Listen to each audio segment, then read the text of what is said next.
وهاجرت بنو كهلان من اليمن وانتشرت في أنحاء الجزيرة العربية، ويقال كانت هجرة معظمهم قبيل سيل العرب حين فشلت تجارتهم لضغط الإمبراطورية الرومانية وسيطرتهم على طريق التجارة البحرية وإفسادهم طريق البر بعد احتلالهم بلاد مصر والشام.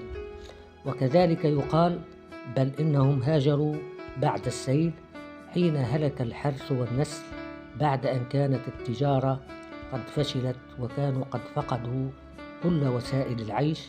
ويؤيده سياق القرآن الكريم في سورة سبأ من الآية 15 إلى الآية 19. أما الأزد فقد كانت هجرتهم على رأي سيدهم وكبيرهم عمران بن عمرو، فصاروا ينتقلون في بلاد اليمن ويرسلون الرواد، ثم ساروا بعد ذلك إلى الشمال والشرق. فنزل عمرو ابن عمرو في عمان واستوطنها هو وبنوه وهم أزد عمان، واستوطنت بنو نصر من الأزد تهامة وهم أزد شنوءة، وعطف ثعلبة ابن عمرو نحو الحجاز فأقام بين الثعيلبة وذي قار. ولما كبر ولده وقوي ركنه سار نحو المدينة فأقام بها واستوطنها.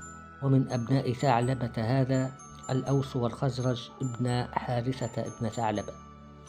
وتنقل منهم حارثة ابن عمرو وهو خزاعة وبنوه في ربوع الحجاز والجزيرة العربية ونجد حتى نزلوا بمر الطهران، ثم افتتحوا الحرم فقطنوا مكة وأجلوا سكانها من بني جرهم. وسار جفنة ابن عمرو إلى الشام فأقام بها هو وبنوه، وهو أبو الملوك الغساسنة نسبة إلى ماء في الحجاز يعرف بغسان، كانوا قد نزلوا بها أولا قبل انتقالهم إلى الشام.